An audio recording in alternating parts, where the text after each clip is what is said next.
अखेर त्या high profile spa सेंटरवर पोलिसांचा छापा. मॅनेजरसह तिघे ताब्यात, मुख्य सूत्रधार मात्र फरार. स्पाच्या नावाखाली सुरू होते नको ते धंदे.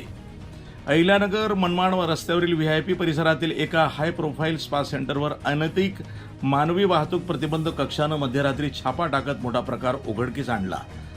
ॲक्वम स्पा सेंटरमध्ये मसाजच्या नावाखाली देहव्यापार सुरू असल्याची माहिती पोलिसांना मिळाल्यानंतर ही कारवाई करण्यात आली. या कारवाईमध्ये मॅनेजर, मदतनीस आणि एका ग्राहकाला पोलिसांनी ताब्यात घेतलं असून 4 महिलांची सुटका करण्यात आली आहे.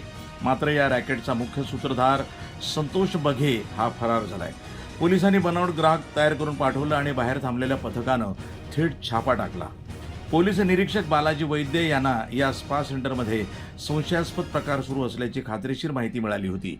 त्यानंतर पोलिसांनी बनावट ग्राहक तयार करून त्याला 500 रुपयांच्या 8 नोटा दिल्या. नोटाचे क्रमांक आधीच नोंदवून ठेवण्यात आले होते.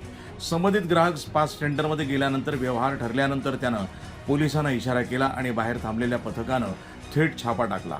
पोलीस आज शिरताच स्पा सेंटरमध्ये एकच धावपळ उडाली. तपासणी दरम्यान एका केबिनमध्ये बनावट ग्राहक आणि एक महिला आक्षेपार्ह अवस्थेमध्ये आढळले, तर दुसऱ्या केबिनमध्ये केरळमधून आलेला ग्राहक एका महिलेसोबत रंग्यात सापडला. याशिवाय आणखी 2 महिला स्टाफ रूममध्ये आढळून आल्या.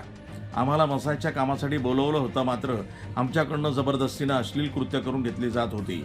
पोलिसांनी महिलांना विश्वासात घेतल्यानंतर त्यांनी धक्कादायक माहिती दिली. आम्हाला मसाजच्या कामासाठी बोलवलं होतं, मात्र आमच्याकडनं जबरदस्तीनं अश्लील कृत्य करून घेतली जात होती, असा जबाब महिलांनी दिलाय. त्यानंतर पोलिसांनी संपूर्ण सेंटरची झडती घेतली. यावेळी मॅनेजरकडनं बनावट ग्राहकाला दिलेल्या नोटा जप्त करण्यात आल्या.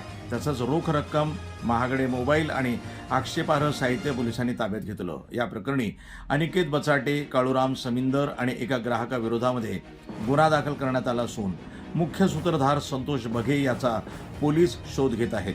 शहरात स्पा सेंटरच्या नावाखाली सुरू असलेल्या या गैरप्रकारामुळे पुन्हा एकदा खळबळ उडाली असून अशा ठिकाणांवर कठोर कारवाई करण्याची मागणी नागरिकांकडून होतीये.